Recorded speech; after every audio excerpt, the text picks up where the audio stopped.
Bonjour et bienvenue. J'ai décidé de vous faire un petit cadeau.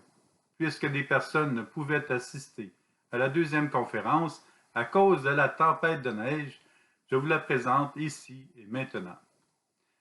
La première conférence, hier, lundi, servait à nous sensibiliser à ne plus vivre dans le passé et nous libérer de ce qui peut nous surprendre, comme l'animal sauvage dans la forêt qui surgit sans avertir et qui nous déstabilise. Vivre le moment présent est alors difficile. Pour développer une relation personnelle avec Jésus, il est important de nous connaître personnellement. De cette manière, nous serons davantage mieux outillés pour évangéliser.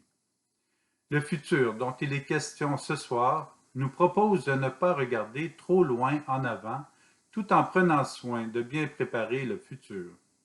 Le futur n'est pas atteignable, de la même manière que nous ne pouvons pas nager pour attraper un poisson qui va en profondeur, ou sauter pour rejoindre l'oiseau qui s'envole et disparaît. Si vous avez des questions au sujet de cette conférence, je vous invite à les garder et peut-être vous pouvez me l'écrire sur Facebook par message. Jésus nous propose dans Matthieu chapitre 6. Ne vous faites donc pas tant de soucis. Ne dites pas qu'allons-nous manger ou bien qu'allons-nous boire, ou encore avec quoi nous habiller. Tout cela, les païens le recherchent. Jésus a à cœur de nous dire de ne pas nous soucier de ce que nous allons manger ou boire.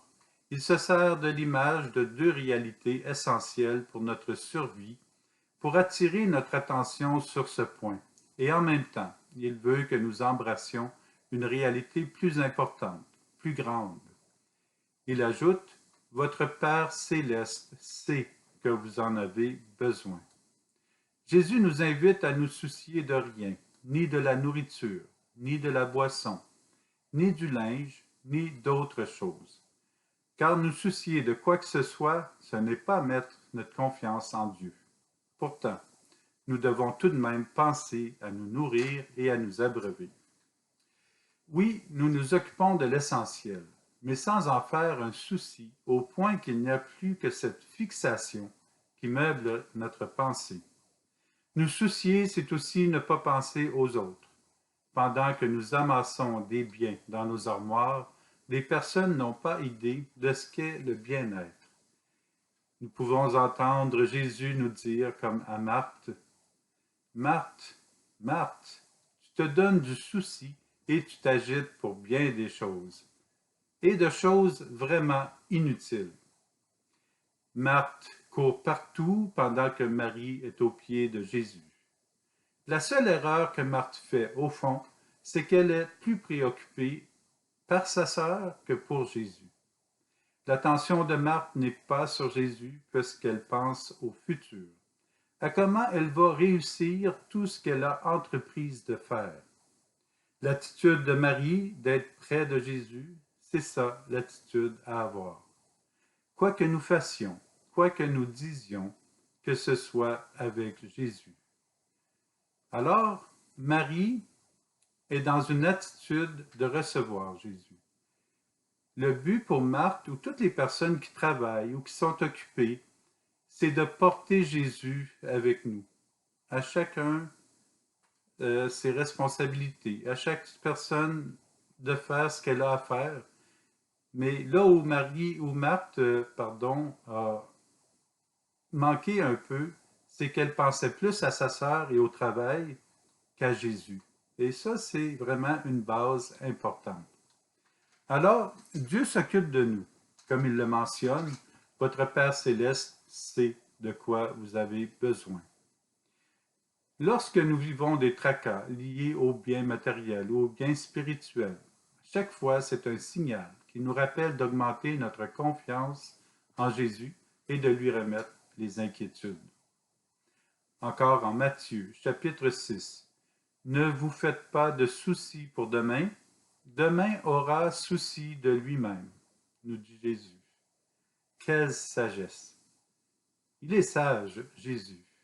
Ah, si nous pouvions saisir juste cela. Ne pas nous soucier, ne pas vivre d'angoisse pour le futur.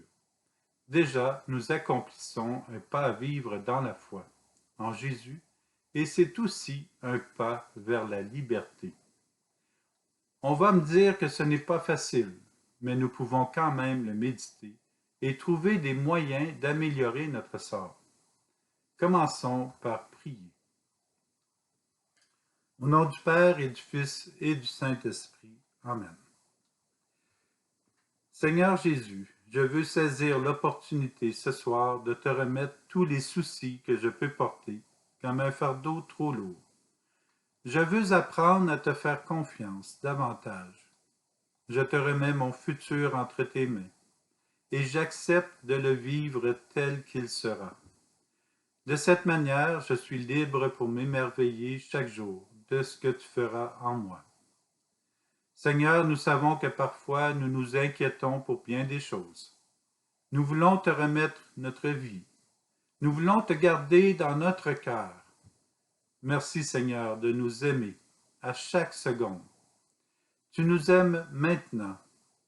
Je me laisse aimer de toi, Jésus. Viens, Esprit Saint, en nos cœurs, et envoie du haut du ciel un rayon de ta lumière.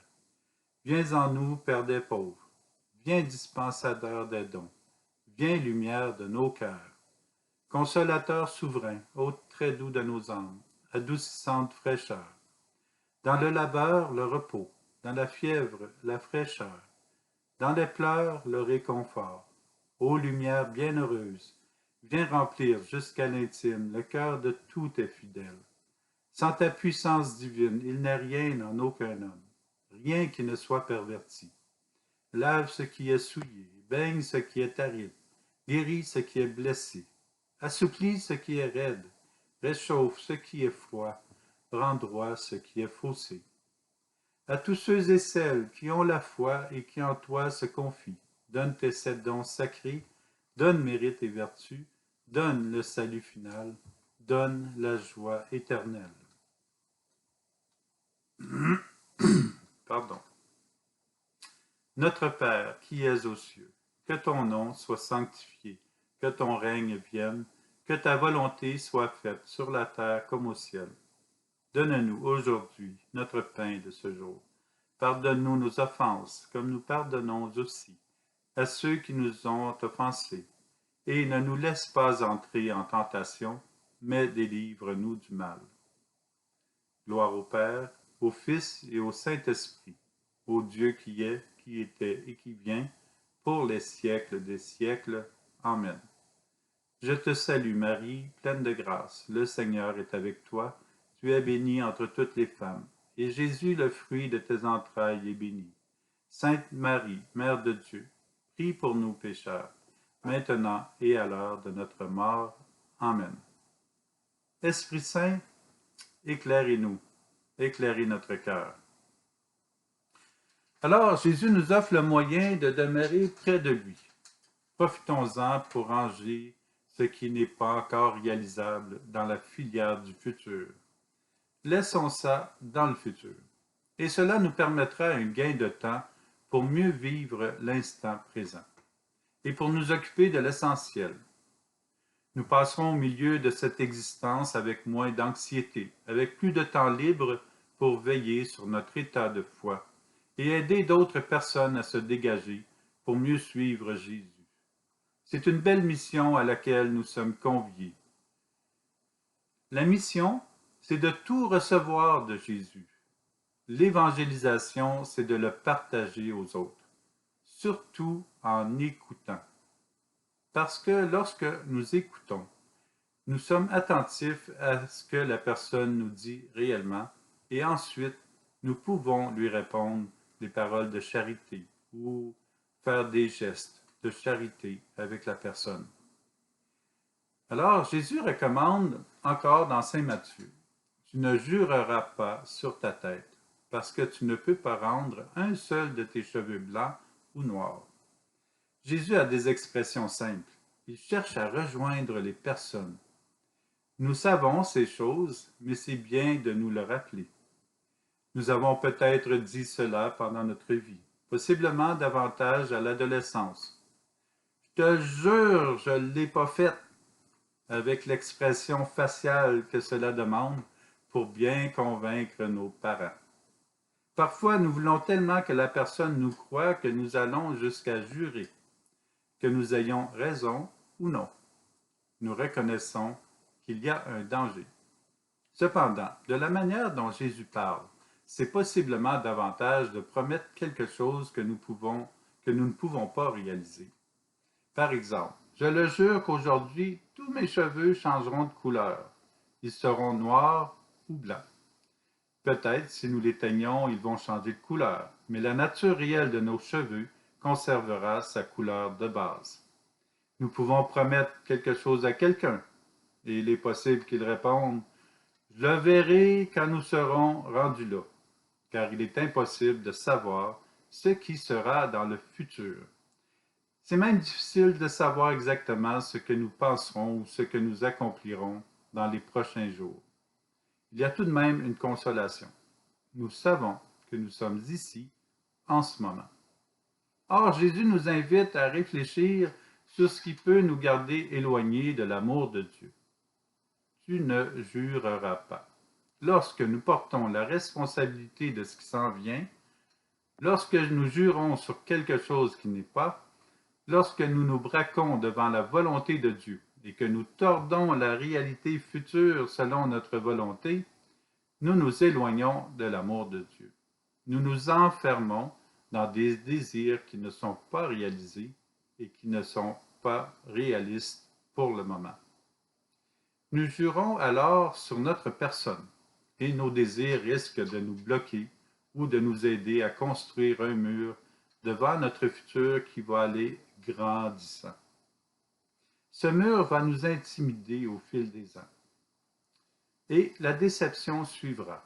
Nous aurons l'impression, à la limite, de ne jamais être capables d'accomplir quelque chose de valable pour nous-mêmes.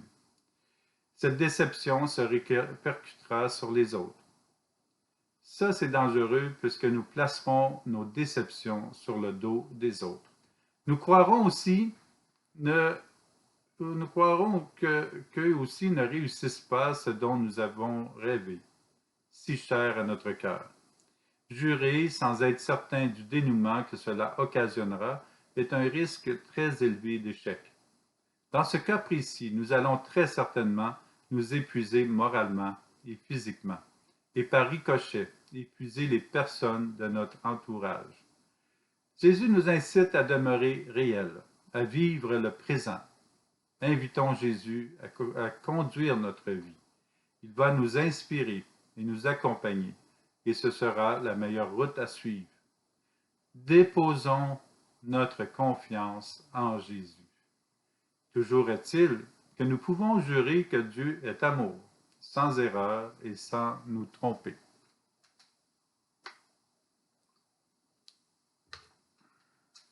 Ne pas promettre. Il est indiqué de ne pas promettre ce que nous ne pouvons pas conduire à terme, à moins bien sûr que la réalisation d'un projet soit méticuleusement et soigneusement planifiée avec des objectifs raisonnables. Nous pouvons être élus et promettre de demeurer en poste, mais il y a des gouvernants qui ont dû laisser leur place parce qu'ils n'ont pas réussi le mandat qu'ils avaient proposé. Ils ont démissionné. Déclarer une promesse nous engage à la tenir. Nous risquons parfois de démissionner. Et il y a eu des tyrans qui ont tenu, coûte que coûte, leurs promesses jusqu'à la fin de leur règne. Il y a de ces personnages dans la Bible. Il y en a encore aujourd'hui. Et nous les appelons des dictateurs. Lisons dans Daniel au chapitre 3. Le crieur public proclame avec force: Vous, peuple, nations et gens de toute langue, on vous l'ordonne.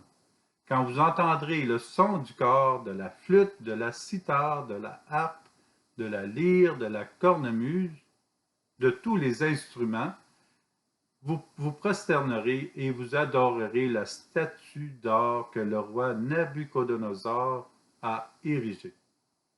Celui qui ne se prosternera pas et n'adorera pas sera jeté immédiatement au milieu d'une fournaise de feu ardent. C'est assez effrayant de savoir que les gens seront mis dans une fournaise s'il ne s'incline pas devant une statue en or, mise en place par un roi. Les dictateurs promettent qu'ils vont régner comme le roi Nabuchodonosor, mais ils ne tiennent pas compte des autres.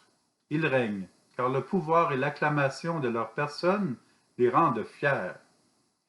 Ils créent leur propre Dieu. Leur peuple sera soumis et il devra se prosterner et adorer. Dans ce cas-ci, une statue en or. Nabuchodonosor se croit au-dessus de Dieu et au-dessus des humains. Et pour réussir, il est prêt à n'importe quelle bassesse et trahison au point de détruire les personnes sur son chemin. Il n'est pas nécessaire de décrire les actions et paroles des dictateurs dans notre monde. Nous en avons déjà une bonne idée. Cette statue à adorer est pour adorer une personne, tandis qu'une statue dans l'Église, c'est pour nous aider à adorer Dieu. Alors, la statue dans l'Église nous permet de voir quelle merveille Dieu a fait à travers la vie d'une personne. Ça peut être dans le cas de Marie. Marie, quelle merveille que Dieu a fait dans la vie de Marie. Que Dieu, Jésus, prenne place dans son corps. Qu'elle le porte pendant 9 mois et qu'elle nous donne Jésus.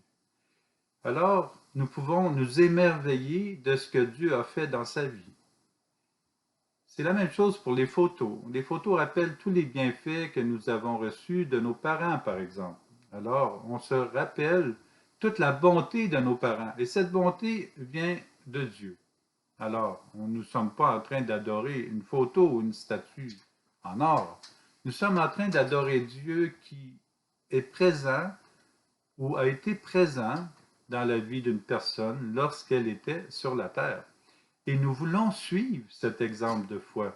Nous savons que ça mène à Jésus, que ça mène à la Trinité. Alors, nous voulons vivre autant de foi que Marie, par exemple. Quelle belle âme de foi qu'est Marie. Alors, lorsque Jésus propose des recommandations semblables à ne pas jurer, à ne pas tenir de promesses, ne pas nous soucier, c'est toujours pour nous inviter à être prudents et à nous aider à devenir plus libres et heureux. Il ne veut pas dire de ne pas être audacieux et de ne pas nous donner des défis, mais il exhorte à la sagesse, de l'audace et aux défis bien calculés. Jésus nous invite à réfléchir constamment et à méditer à propos du guet-apens, qui peut rendre notre vie misérable, qui peut nous enfermer dans l'orgueil et nous conduire hors des bonnes œuvres pour l'humanité et pour nous. Une bonne promesse, par contre, est souvent raisonnable. Nous avons avantage à adorer Jésus qui est amour et à embrasser son enseignement pour éviter les pièges du futur.